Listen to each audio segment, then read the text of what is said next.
Hello, everybody, and welcome to another episode of What Has Changed Your Life.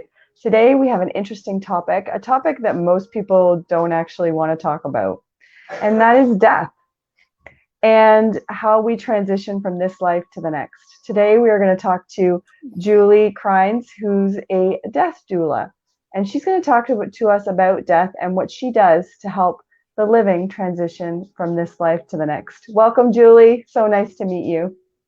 Thank you so much for having me, Tracy. This is great. I What can I have, tell you? well, first of all, start with what is a death doula? What is it that you do? That's actually the $50 million question because, okay, I'll tell you a few of the things that I do. It's not one particular thing, but basically, I do, as you said, I help people through the process because it's coming to all of us. And many, many people, in fact, the vast majority of people don't want to talk about it. They definitely don't want to think about it. Yeah. And a lot of people actually think that by avoiding it is not going to happen. Yeah. Well, True, right? yeah. So just to give you a little bit of background, my husband was diagnosed with leukemia 16 years ago now, and I suddenly had to think about, wait a minute, what did this mean? We had two young children, and I felt very unprepared. I'm not used to feeling unprepared, and I was really not prepared for this. I didn't have a lot of backup.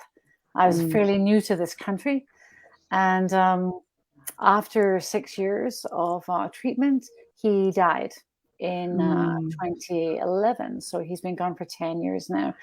And so I was really drawn to, I didn't know about a death doula either, but I was really drawn to the idea that maybe there could be somebody to be there for people like me, for people who were not prepared, for people who maybe didn't have a lot of family backup or had family backup, but the family is so emotionally involved that it's hard for them to actually be useful sometimes because they're so emotionally involved. So all those years ago, I thought, I wonder if there's something that I could do to be a person that families could count on. So fast forward 10 years, I went back to teaching. I was a teacher, and that's what I knew. That's what I knew. So I went back to teaching and bringing up my two young kids. And then about a year or so ago, I decided to take some steps in this direction. And I started to volunteer at our local hospice right here in Newmarket.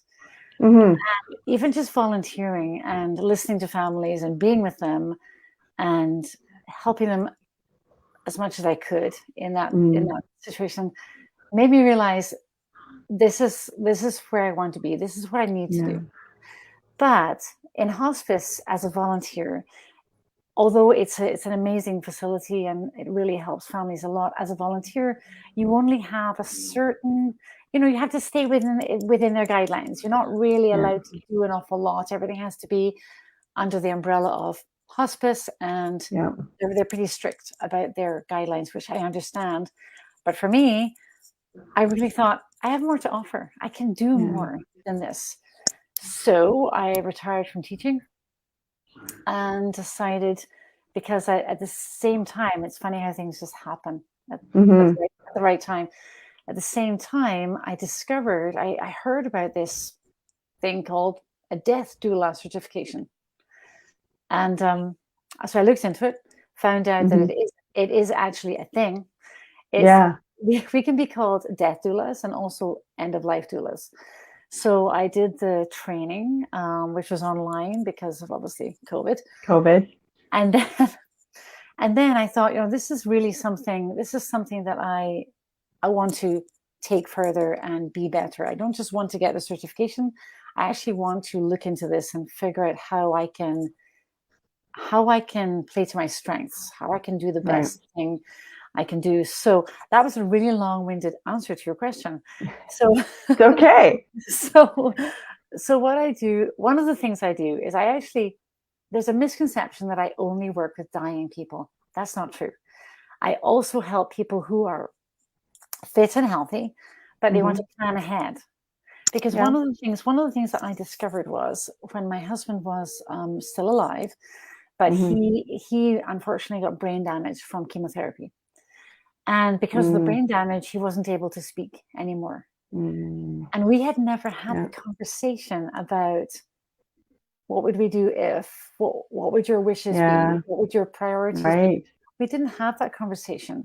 So, so I was left second guessing what he might want. And I did the best I could for myself and my kids and for him, but it was a bit of a guessing game, and I did not think that was right. So now what I do is I help people to create what's called an advanced care plan. It's specific to Ontario because other provinces have their own versions. But Ontario's is called an advanced care plan. And what it means, and it's advanced, not advanced. It means in advance. So you're fine. You're healthy. But, you're healthy, you're good. But let's plan. So the what if, or when this happens. Exactly. What if something happens, and let's call it COVID. Something happens and you end up in a ventilator. 90% of people on a ventilator cannot speak. They cannot communicate. Absolutely. You've got a breathing tube in. Right. So then you have people called SDMs, which stands for substitute decision makers. And they have to decide on your behalf what's going to happen, when it's going to happen, what are you willing to put up with, how long are you willing to put up with it. That's a lot of pressure. So what this advanced care plan does is it helps people to think ahead. Nobody wants to think about it, but really it helps a lot. And then they create these plans. Now, these are not legal documents. What they're used for is to actually inform substitute decision makers, or let's say you have a power of attorney for personal care. People who are organized have those. Not everybody does, but people who are organized do. But here's the thing. Your power of attorney, or POA, because we love acronyms, so there's always an acronym. Your POA does not necessarily know what your wishes are. You trust them to make a good call, but actually, and in my case, it was the same. I had never discussed with my POA what I would want if that happened. It was only when I was in the situation myself, I realized, oh my goodness, there's a big gap here, a big gap of communication and understanding. So in a advanced care conversation, we will talk about goals and wishes and quality of life and what are the most important things to you right now, today. And that might change in 5 years or 10 years. The beauty of it is this document can be changed easily at any time. The important thing is that you have the conversation with those people who will be making the decisions on your behalf, and also that you keep it somewhere visible, because some people tend to file it away. In a really good place that you can never find. And you're like, where was that again? A safe place. Yes, I'm famous for storing things in a safe place. I have no idea where the safe place is. Me too. So yes, I actually keep mine on my corkboard right here. It's pinned to my corkboard right beside my desk, my own one, so that I discussed it with my family, and I said, if it ever happens, it's there. You have no excuse. It's right there. Yeah, it's right there for all to see. So that's one of the things I do. Another thing that I do is end of life care. And one of the things that we're really finding now, I think COVID has made it worse, but we were moving towards it anyway. People are not wanting to die in hospital if possible. We're moving away from that, and especially in COVID. But even before that, and yet when you think about dying at home, it's very scary because you don't know what that looks like. You don't know what would you do next? At what point when do you make the call? How do you deal with the pain? There are all sorts of different questions people have. And the family is typically not much more informed than the person who is going to be dying. So it's sort of the blind leading the blind. Nobody's absolutely. Nobody's fault. But people have this wish or desire, but they don't really know how to make it happen. So what I can do is, if they contact me, I can say, okay, so what stage are we at? Okay. And then we, obviously, sometimes things happen faster than you anticipate. Absolutely. And sometimes they take way longer than you anticipate. But either way, I keep in touch with the family. It depends whether I'm in daily contact or weekly. It all depends what they want. Right. I only ever follow their lead. I don't have an agenda. Right. Whatever So they you stay want. on the family's map and the patients Yes. on their map. Yes. And sometimes what I find happens is somebody will have made a plan with me, and suddenly things go wrong, and they think, oh, we should call Julie and find out what's next. So then I sort of will step back in and say, okay, so I'm also pretty familiar with navigating community resources, because often there are resources that you don't know you can get, but I can help them to figure out what they could get, and then offer them a way to find to access that resource. Right. I can't fast track anything, but I can give them the information, which often people don't have. So there's the end of life part, which literally is end of life. End of life.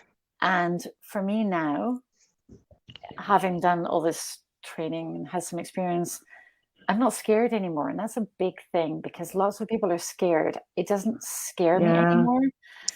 And one of the reasons it doesn't scare me is I'm more familiar. I understand the mechanics, because it comes down to mechanics.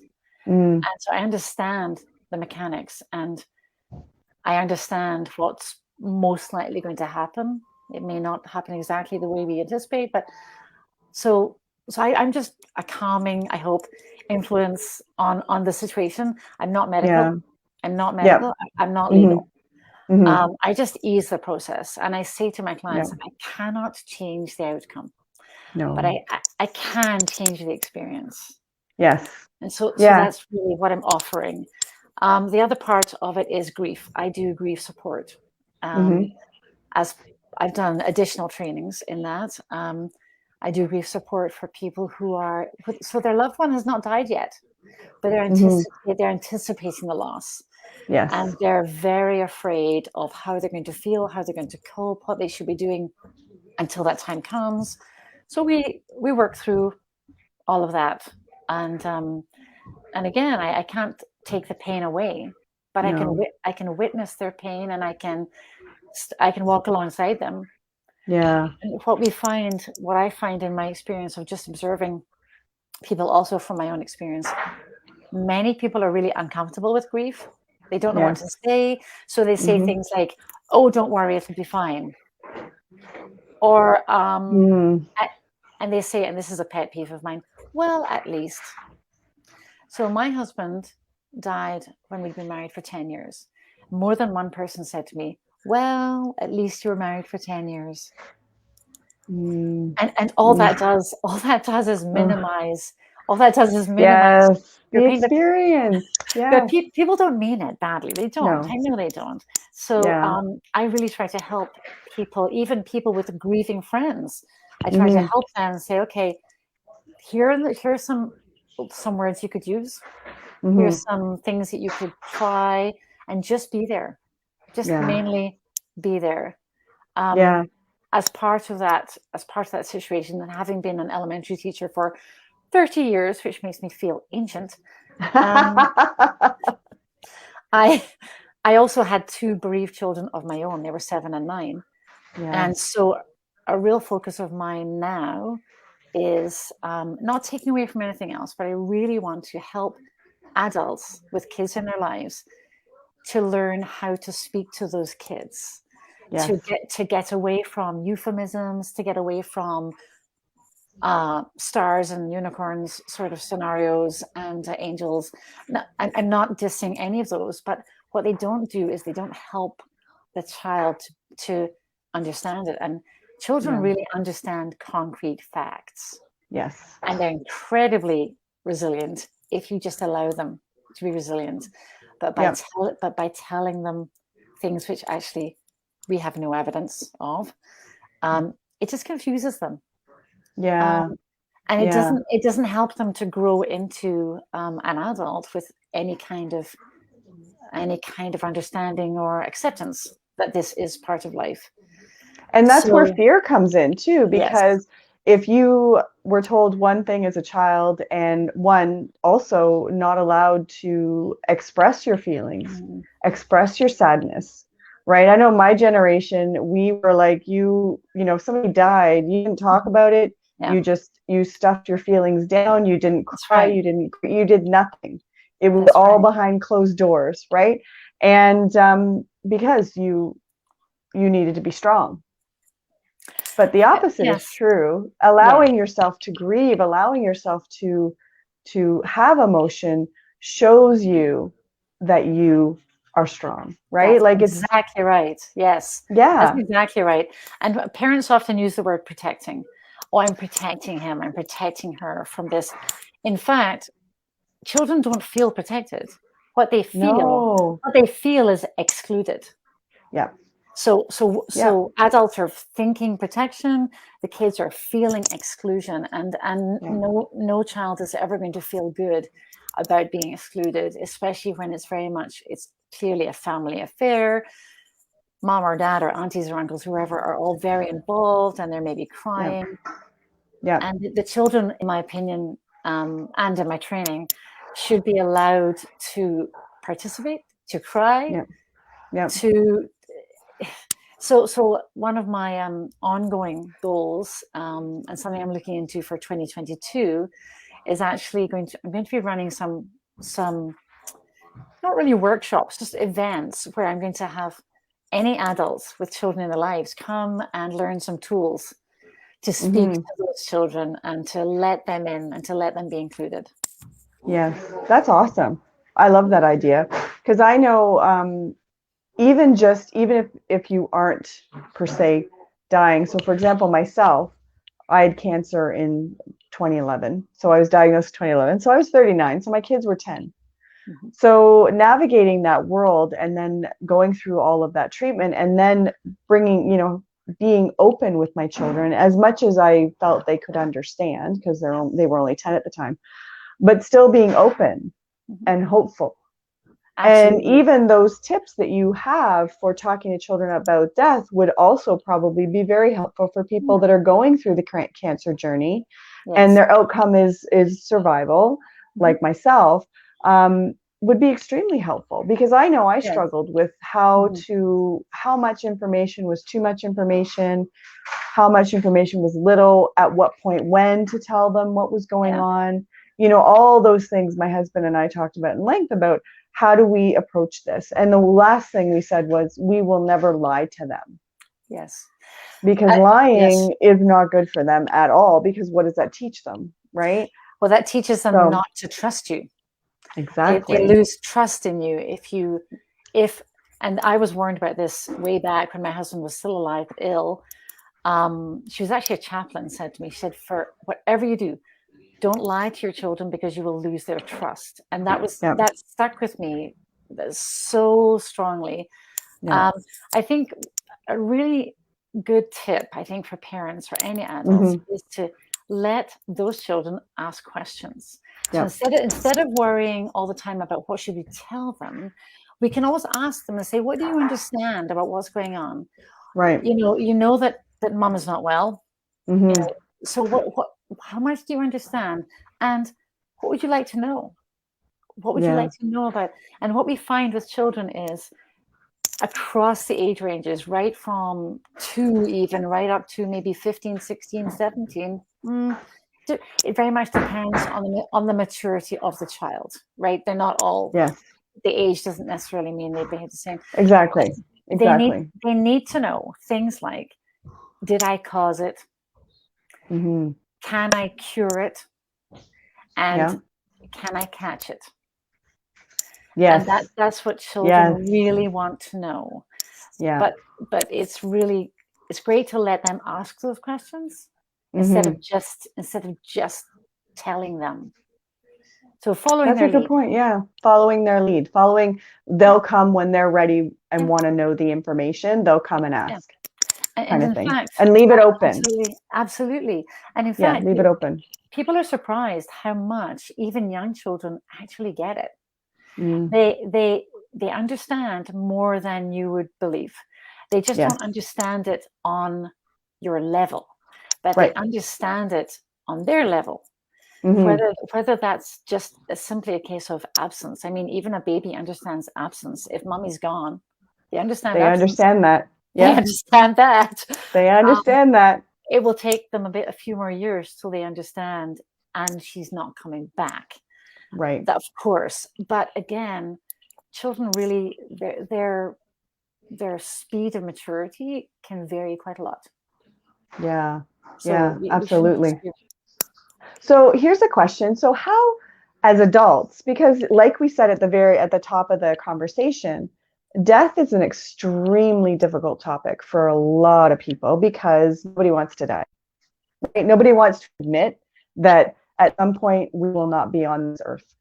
And that's just straight up facts, right? Yep. So how do we open up that conversation for ourselves? But also, I'm in that generation where my parents are aging, right? That's going to come, and having that conversation with them. So how do you what is your advice for getting people to open their minds to having that conversation and not get defensive? Because I found with my parents, whenever I would bring it up, they would back off and get very defensive, and they would be like, no, we don't need to talk about this right now. But then I wouldn't know what they wanted. Whereas my in-laws, on the other hand, had their whole entire time, like, you knew the plan was there, right? Yes. So two very different couples. Yes. So what's your advice for getting people to actually open up and have the conversation? Well, there are a few possibilities, but the bottom line is you have to meet people where they're at. You can't make them have the conversation. You can't make them think about something which they're just too, and it comes down to fear, as you said. Well, it comes down to fear of the unknown. So one of the things I do is I host death cafes. Get out. So that's a fantastic idea. So death, it's not my idea, but I host them. So it actually originated in England. A guy called John Underwood, he realized 20 years ago that this needed to change. People needed to have a conversation and be open to asking questions. Because many of us cannot ask our families because our families push us away, don't want to know about it. It's bad luck or it's bad taste. Where I come from in Scotland, it's bad taste. Yeah. Don't even.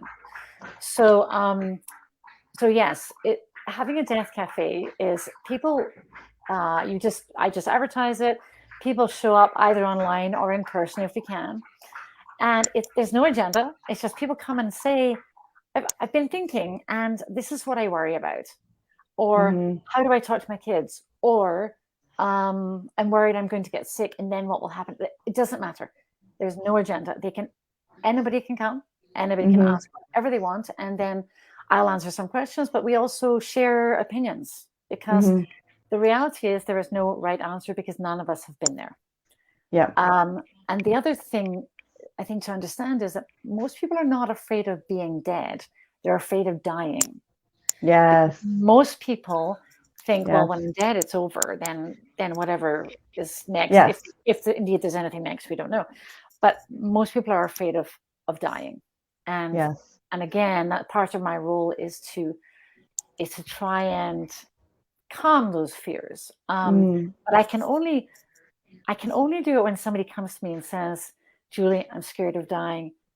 I need help. Then I can help. But if they say, I don't want to talk about it, there's you can't do it. You can lead a horse to water, but you can't make it drink. Exactly. So I offer death cafes, and also I do find that these advanced care plans make people think about it because they're fit and well, but it just makes them have that conversation, and then it brings up all sorts of things, and it makes them really not reevaluate, but just figure out and just sort of confirm what are their values. What are their values right now? And what it does do is it actually makes them live more fully because they've had a chance to think about, okay, well, these are the really important people in my life. And you know what? Yeah. I actually feel bad that I've let that relationship go. So what do? It gives them a chance to go and fix that, to go and open it up. Yes. So make peace. Some people make peace with it. Make peace with whatever is left in their lives that they need to rectify before they leave this world and go wherever. That's right. And what we find is that very often somebody who is actively dying, or maybe just before the active dying process begins, has something that really brings them down, is that they're missing some of what we call right relationships. And right relationships are relationships that are solid, and they don't have to be perfect, but there isn't something missing that you have failed to make right. Right. And there are relationships, we've all probably had relationships which are not possible to make right, but at least you've done your part. And if you know you've done your part, then when your time comes, then you've done your part. That's all you can do. That's all you can do. Very many people haven't, they just sort of left it. And so by doing these advanced care plans, what I'm finding really more and more is, when we talk about values and relationships, it's not uncommon for somebody, you can see it, they're thinking, well, I do have, but we don't, yes, I have a cousin, but we don't, or I have a sister and we don't have a relationship anymore. So then we talk about that. And I say, what would it take for you to, I mean, I can't help you with that, but what would it take for you to make that relationship right? Or, would you like to? It's not my job to say you have to do that, but I will just suggest it. Say, would it make you feel better? And then sometimes it just opens the door for them to, it just gives them the time, because we don't want to leave this till we are unwell or frail. Yes. So these advanced care plans are very powerful. And I know that when I made mine, I felt like a huge weight was off my shoulders that I didn't know was there. I didn't even know I had that weight on my shoulders. Wow. I know. And I told my kids, who are now 17 and 19, I sat them down and I had the conversation. They're like, oh, do we have to? And I said, yes, we do. Yes, we do. Yes, we do. Sit down. Yeah. And I had the conversation and I said, this is what I'd like to happen and this is where I'd like to be. And after I've died, you are going to have my body cremated and fly me to Scotland to be buried with Granny and Grandpa. And they sort of went, really? And I said, yes. Yes. Yes, you are. And I had never thought it through before, because I was in a little bit of denial too. And then when I made the plan, and it's now all out there, and it's really empowering. It would be empowering. Absolutely. And you feel like you have some semblance of control over an event that is going to happen every single person. Right. Like nobody's getting out of here alive, kind of thing. Actually, so it gives you some control. It does. And on that word control is really, really big. We live our lives, especially now in 2021, especially in a first world country, we kind of expect to have control over a lot of things, which brings up the subject of our end of life, because I don't know how familiar you are with MAID. Do you know what MAID is? So, interesting story about MAID. So my mom passed away in 2019, and she was lung cancer. And so when it came time to have a talk about her end of life, because she was stage 4 when she was diagnosed the second time, I actually approached her about MAID, because I had learned about it through working in the hospital and in the OR and stuff. So she actually used the medical assisted in death protocol. And so that was a very interesting process. At first, it was interesting because my dad and my brother were very unhappy that I even mentioned MAID. Yeah. But I knew, being a nurse, what the end of life for her was going to look like with lung cancer. And I didn't want that for her. I wanted her to make that decision herself. So it basically was, here are your options. Yeah. This is also an option. And so when she looked at how she wanted to leave this world, she chose to use the medical assisted in death protocol. Wow. So I'm very familiar with it. Well, that's good. It's still quite unknown. I mean, I'm happy that you were able to help your mom and to have that gift, because in my opinion, it's a gift. And too many people still are unaware of it. But what I need people to know in my role as a professional is I am an advocate, because some people are not. So Yes. I am an advocate. And so if somebody came to me and said, my life is miserable. In fact, I have a client right now who is she's just been approved for MAID. Mm-hmm. And she was having difficulty getting a doctor to be a provider. And anyway, I don't know whether it will actually go through in the end, but she's been approved. But my point is only that she needed somebody on her side. She feels like she needs somebody on her side. She doesn't have, actually, she has no children at all, but she doesn't have anybody in her family. And her family, as you said, her family are divided. Her family are not very keen, but she is absolutely sure that this is what she needs. So that's where I come in, because she wants me to be on her side. Yeah. And so I will do that. So for anybody who's watching and doesn't know what MAID is, basically what happens is you there are certain guidelines that you have to be in order to qualify to be MAID. So for example, if you are a terminal lung patient or cancer patient, I should say, then your case would be looked at. So your case is looked at by two physicians that are not directly involved in your care. Mm-hmm. So they're independent people who have taken special courses to be allowed by the province of Ontario to carry out these, to look at your case, to carry out these procedures with the medical assisted death.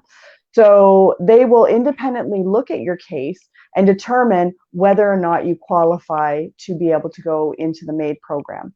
Then what happens is you are given a cooling off period. You also have an evaluation, a psych evaluation as well, because they want to make sure that you as the patient who is making this decision is of sound mind when they make the decision. Because if you are a patient, I don't believe Alzheimer's and dementia are part of it yet. No, in the next legislative process, they're going to be a part of it. Yes. Well, it's not a sure thing, but that's what they're looking at right now. They're bringing it, Yes.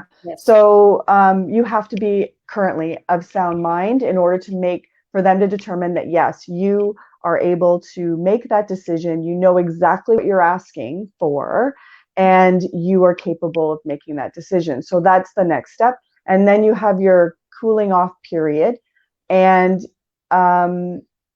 it's about 10 days or so. But sometimes it's a little, my mom's was longer, which is why I'm thinking, what was it back then? But hers was a longer period. Has it changed? Recently. Well, so now, sorry. Okay, no, go ahead. Yeah. Correct me if I... No, you're absolutely right. It's just that it's slightly, now there are two tracks. So there's a track 1 and a track 2. So track 1 is if your death is foreseeable in the near future, you do not have to wait that cooling off period anymore. Okay. So that's new. I mean, you can schedule it for next week if it's that acute, and it's going to be in the foreseeable future. You can be in track 1. If you're in track 1, you only need one doctor now to sign off. Oh, okay. Now there are many people who are in track 2 because their life is intolerable. It's just there's too much pain. It's degenerative. But having said that, their life is not going to end in the foreseeable future. So they would be in track 2.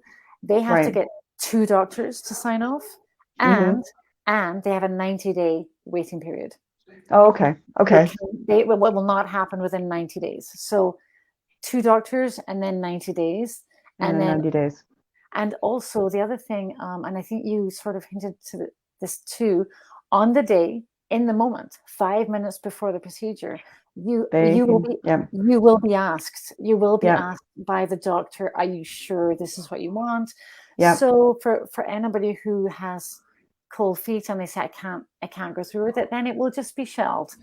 And then they can come back to it another time if they want. So exactly, that's the way things stand right now. But it is very much it's always in process. The legislature is still thinking, and the big category is the mental health category, because some people know that they have dementia or know that they have Alzheimer's, but right now they're doing well.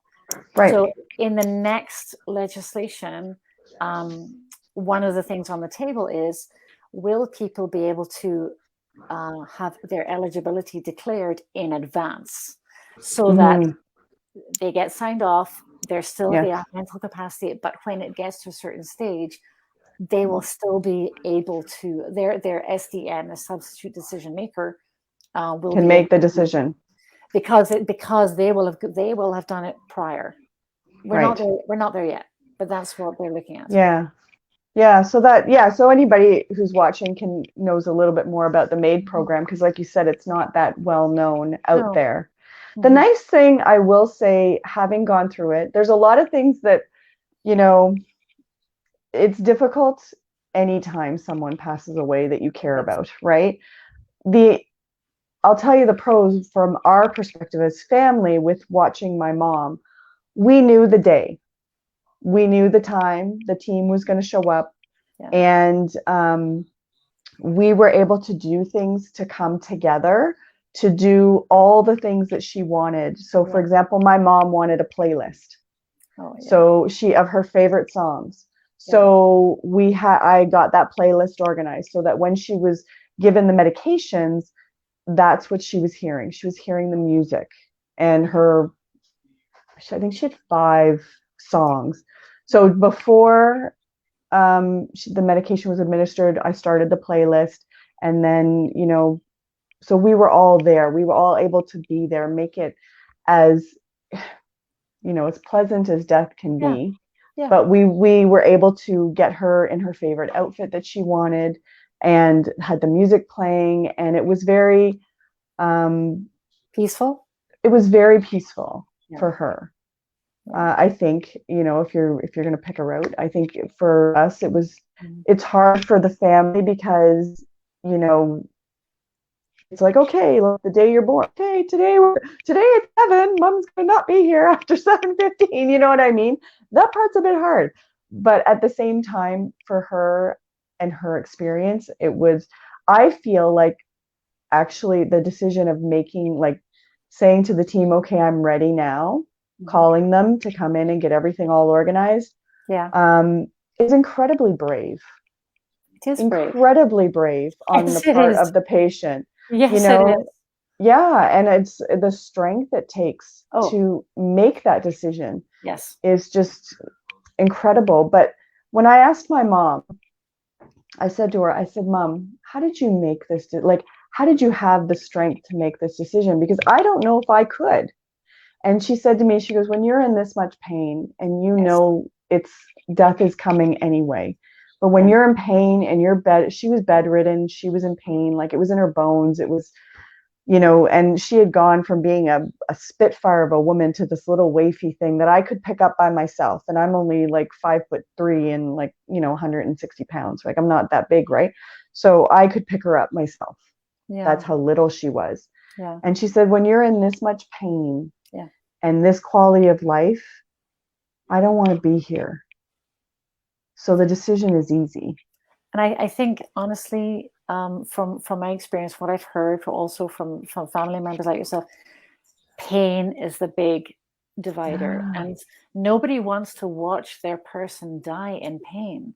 No. So although the dying part is always going to be heartbreaking, to watch your loved one die in pain, that's something that stays with you. Oh yeah. That stays in your heart. So obviously it's better for them to die and leave this world without pain. It's also better for the person who is left behind. I mean, I've done both. I've watched somebody die in pain and with no pain. And I tell you, I would take the no pain anytime. Hands down. Well, when you watch somebody, it just doesn't leave you. It just doesn't.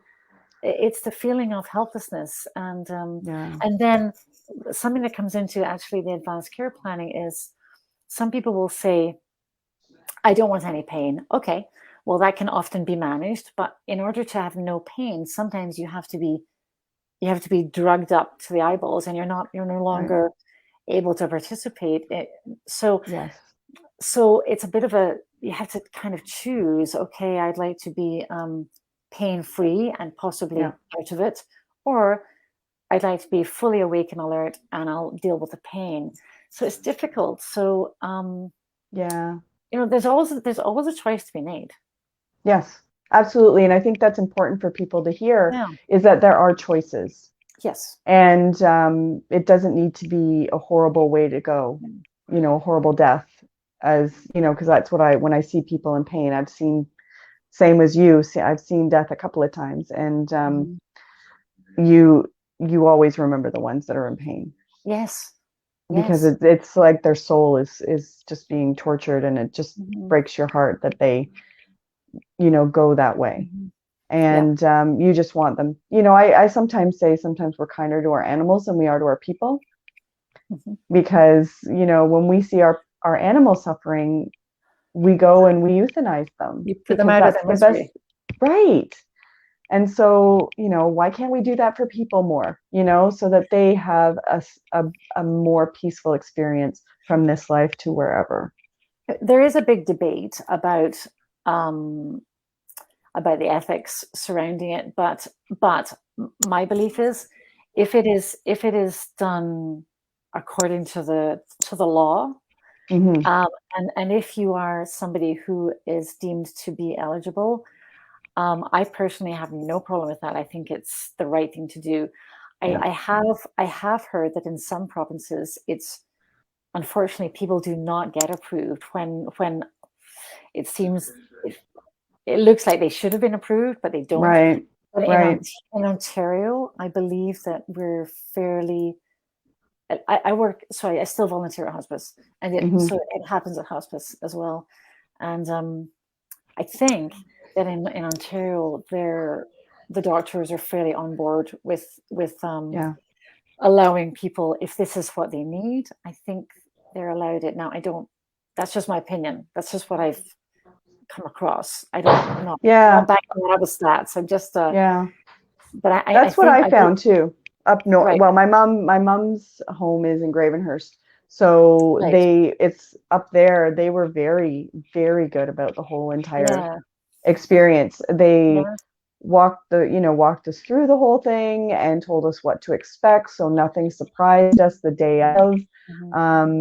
And they were very, very, very good, and very, I don't want to say peaceful, but I don't know. They just made it feel comforting, I guess is the word I'm looking for. Yes. I have a question for you though, because this can go both ways, and if you don't mind, I'd like to know what your experience was. Yeah. I've heard that sometimes the person who is going to receive the MAID program, the nurse comes the day before and puts the IV in the day before, and then they have to sort of. Was that your experience too? Yeah, so the nurse came the day before and put in two working IVs, and then the team. So the physician came the next day with the nurse, two nurses, and a nurse practitioner. Now, the day Mom passed, they had another doctor who was in training. So the one doctor was overseeing the next doctor who administered it ultimately. So there was a whole team. So they came the day before, made sure she had two patent IVs, and then came early to make sure the IV still worked. And then at the time, so the whole team, so a kit comes as well to the house with all the medications in it, obviously locked. And then when the team comes, they open it up, they check all the medications, they check the whole box, make sure everything's in there, make sure the doses are correct. And then they get it all prepared, ready. And then they talk to the patient, as you said, and ask them, are you still on board with this? Is this still your wishes? You want to do this? And they said yes. And my mom said yes. And then they administered, they started. Yeah, they start off with, midazolam, just to give the patient, be relaxed. Yeah. And then they go in with the propofol, and then, potassium and all the other medications that they give. So that was how it was done for her. Right. I think that seems to be the mainstream way, but I read about somebody who was shocked that they had to have the IV put in the day before, because that somehow upset them, that they were, Yeah. I don't know. So they were not expecting that. And I don't believe that every province does it exactly the same way. Mm. So I can't really compare other ways, but that's the only way I know. But I believe Yeah. sometimes they don't. It's more of a they come, they put it in, and then I'm not sure which is better. I don't know. That's a really good it's a really good question, because for us it didn't bother us because we knew. Right. They were very open with how Yeah. everything was Yeah. going to go. So we were fully aware. We understood Right. it. Mom understood it, and she understood same thing, that the minute they give the first, until they give midazolam, she is Yeah. able to you say, no, I don't want to do this. Yes. Yes. So after that, obviously you can't. So we were not shocked by it or surprised. We knew it was going to happen. She knew it was going to happen, and that was just, for us, that was the process. I think this person's care team were inadequate, honestly, because they That's weren't too as bad. well, terrible. They weren't as well Yeah. informed, and then they were kept waiting by the doctor. So they were all geared up and ready, and then the doctor didn't show up on time, and so anxiety built. That, so things like that could really, really have a negative impact on the whole Oh, yes. process, because Yes. people were ready, and I feel, I read, this was just an article that I read, and I thought, oh boy, that I'm sorry that happened that way, And it because shouldn't. It shouldn't, no, because you know what? If you're the patient, or I think more of the person, you mentally have to prepare yeah, for this event to occur. mm-hmm. You have to go through a process, because again, you're with it. So there has to be some resolution and Yeah, process that you go through, saying, okay, this is it. yeah, This is the end of the line. Here I am. I'm at the end. I'm at finish. And then to have the person not show up and be late, and yeah, not oh my goodness, I think I I would know, lose my mind. I would be so upset if I was yeah, that family, because, and that yes, person, that poor patient yeah, who had to go through that. yeah, I Yeah, know. I would. Yeah. So for the family left behind, the grieving process, how do you help people with grieving? Because I know I suck at it. Just Oh, saying. I'm sorry. terrible at it. I'm At terrible at it. at I'm very good at stuffing my feelings, very good at not showing any emotion at all. And that's nursing me too, right? That's being a nurse for so long, because um, you can't, right? You well, have a that's job to do. absolutely, and by doing that, that's really because you're protecting yourself. You can't allow Mm-hmm. yourself. So really, the Exactly. number one thing with grieving is just to allow yourself, and that's hard, It especially is. especially if you're in a caring profession like you're in. That's Mm-hmm. hard because that's not your professional face. That's Right. not your professional hat. Um, Yes. but even we all, even mothers, we don't, we were sort of geared to hold it in and protect the people we care about, protect the people we love. But what happens when you hold it in is it turns inwards, and it can Mm-hmm. cause other issues. So when I'm working with somebody in grief, Mm-hmm. um, it's really all about just allowing it to happen. There's no agenda. We do a lot of talking. I do a lot of listening, Mm-hmm. and I just try and help them to figure out, because I can't figure it out. They have to figure out what it is that's holding it back, because it's always Mm-hmm. something. Often it's what we sort of what we term as old wounds. It's just a phrase that we use, old wounds. Mm-hmm. So very often somebody will have, honestly, I'd say very often, somebody will have an old wound, which is a trigger, and they don't want to go there. They just don't want to. Mm-hmm. They don't want to unleash that. It's a bit of Yeah. a Pandora's box. They're afraid Yes. if they open the box, they can never put the lid back on. Yes. And that, I find that a lot. Um, Mm-hmm. my own daughter suffers from that.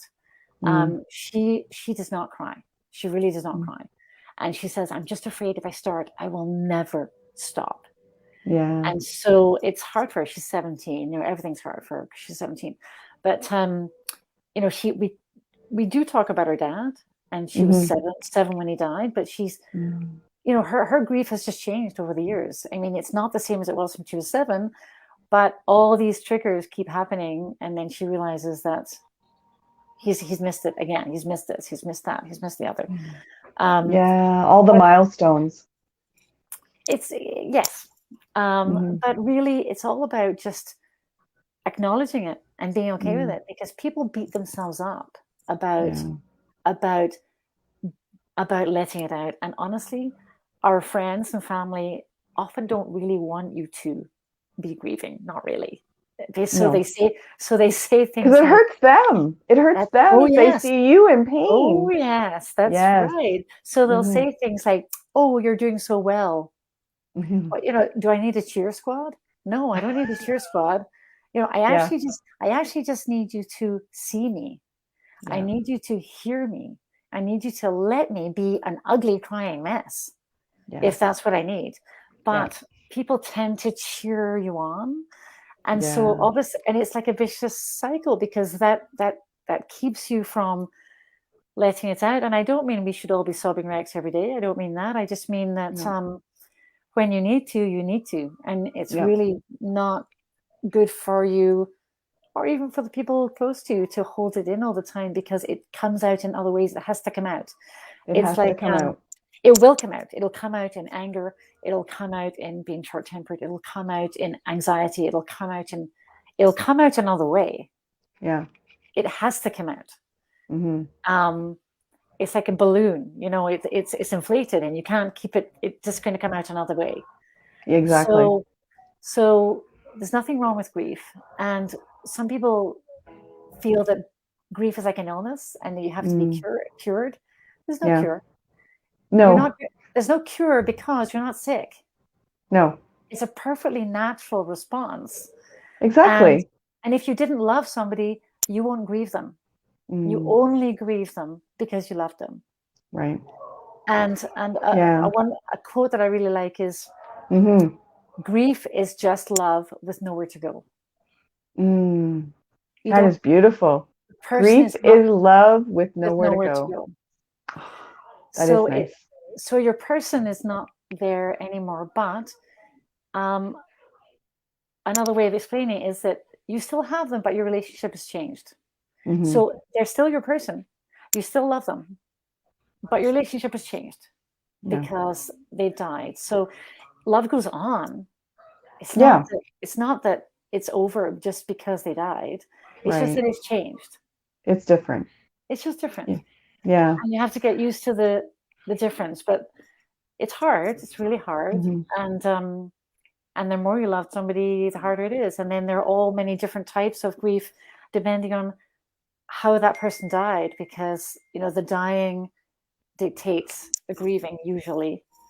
So traumatic deaths, accidents, there's so many different, there's suicides, there's so many different things. And people often, their grief is complicated by guilt, shame.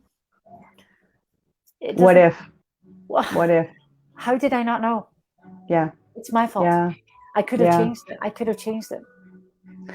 So, the problem is I know with suicides, with some of my nursing teachings, it's hard, because when somebody really feels that there is, in their heads, they feel that you are better off without them in it, because that's how dark of a place they are in.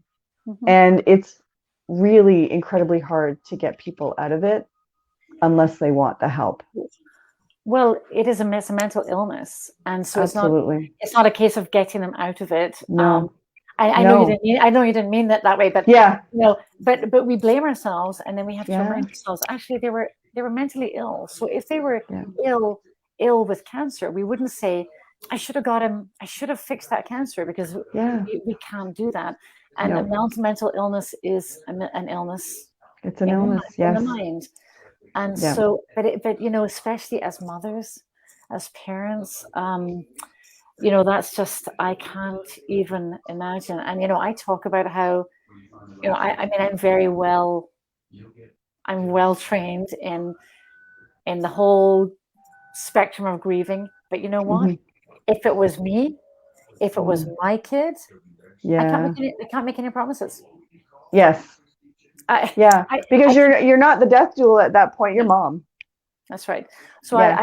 I can help. I can help other people, and I'm happy to say I do. I do help other people, but I'm very much human, and Yes. and I know that you know what I share and the way I help people is, it does come from my own personal experience, but Yeah. I'm just really aware too that, you know, I would never judge No. somebody's response. Yeah. How do you Because, not take it home? I know well, how the nurses not take it home. I want to know how, because death is tricky. Because whenever we have a death in the OR, which can happen, yeah, I'm in cardiac surgery, so it does happen. yeah. You know, it's hard not to bring that grief home. So Well, what do you do to ground yourself so that you don't bring that sadness home it's all the it's a time? it's a great question, and lots of people ask me exactly that question. Um, so my answer is, for me, the thing that brings me down the most is the feeling of helplessness. Mm, Honestly, and in the past, in my personal experiences, it was the helplessness that I couldn't shake off. It was the helplessness that made me miserable and made me sad and depressed and all those things. But now I acknowledge what I can do, and I acknowledge what I can't do. And right. I'm really clear to myself and also to my clients what I can Yeah. and can't do. And so now I'm very transparent, totally Mm-hmm. transparent. I say to them, ask me anything, ask me whatever you want. Yeah. I'm completely open. And do I bring it home? I don't think I do. I'm sad, of course. I'm Yeah. sad, but I think sadness is okay.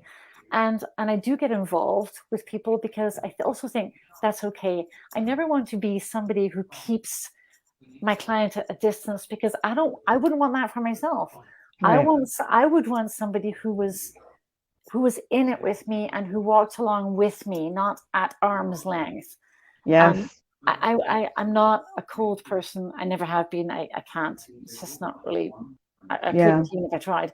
Yeah. But as far as not bringing it home, for me, because I feel so useful, and Mm, I feel like what I can do is useful, I'm able to help them mm-hmm. without. I just help them to change things. I don't change anything that's not going to happen Yeah. anyway. I Right. just help them to get through it to the best of their ability. And honestly, that's the single thing that keeps me happy. I love this. I love Mm, this job. I mean, I do things for myself. I'm not really one for the spa, or that's not really my thing. I get bored easily. yeah. Um, I've just taken up golf in a really, really amateurish beginner way, and I like going to the driving range. And That's me too. I like going to the driving range and whacking the ball, and I like going for a walk. I do like being outside in when the sun's shining. I'm not big into snow. I do I like any season that isn't February. And Yeah. I like being outside, and I like chatting with friends about mundane everyday stuff. I just like connecting with people. Yeah. And so my job is very much connecting with people, and the fact that we're Yes. talking about death, we're still connecting. Yep. So it's just connecting in a different way, and it feeds my soul. That probably sounds cheesy, but it actually really feeds my soul. I'm Then you happier. obviously have found your life purpose. I'm happier now than I've been as a primary teacher, probably for a long time, That's because amazing. I feel more. You know, everyone wants to feel validated. Everyone wants to feel worthwhile, even if they don't admit it. Yeah. I think we all have Yeah. to feel worthwhile, and They want to be a sense of belonging, a sense yeah, that somebody is there for them to care for them, especially at their time when their end is near. It's an And honor. My job is an honor, whether it's advanced care yeah, planning, whether it's end of life, whether it's grief support. I don't take any of it for granted. I feel really honored when mm, people invite me in, because they have to yeah, invite me. yes, And if they invite me in, then it's an honor. yeah. I think it's, you know what? It's something that I think everybody should tap into. Um, like you said, from when you're well to the end, because I think Yeah. that the kind of job that you have is something extremely special and would be so helpful to so many people. Not feel that they're alone and to Right. have guidance during this whole process, family as well as the patient. Yes. And Because really so, nobody knows. no, and I'm so happy you agreed to chat with me and Well, thank talk you. about this, because I think it's such an important topic that we don't talk about enough. Because we do need to have these conversations, and we can do hard things and talk about these conversations, and we We need to. can. We can. Absolutely. And it really helps to take the fear away. Yes. Because the more we talk about it, Yeah. it's when you don't talk about it and you hide it. Yes. And so fear really does not live. You can't. Fear cannot be Yeah. sustained if you talk about it. Yep. Get it out of here, Yeah. out to there. Yeah. Exactly. So how do people get a hold of you, Julie, if they want to obtain your Well, services? I have a website. It's just my name, juliecryns.ca. Okay, okay, so J www, whoop, let me just, I'm writing it in the chat here, www, www.juliecryns.ca. ns.ca. I'm going to put it up and you can tell me whether I did it right. Yeah, it's perfect. Yay! You can also find me on Facebook, same name. I just go Okay. by my name. Some people who do similar work to me, they have beautiful, sort of soft and fuzzy names, but and they're nice, but they don't really, I basically, if you want help from me, then that's my name. I just want to keep it simple. I'm not going Keep to it invent. simple. I'm just not going to create another name. That's who I am. And oh, my website. Are you still there? I think I lost you.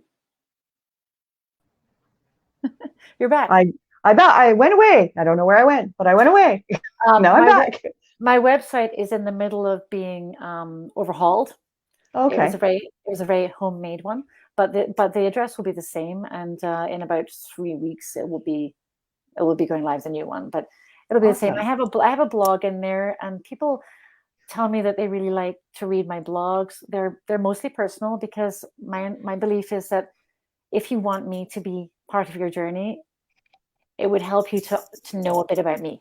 Yes, and where you came from and why you enter. Yeah. Mm-hmm. Because trust plays a really big part of this. Oh, I bet it's huge. Yeah.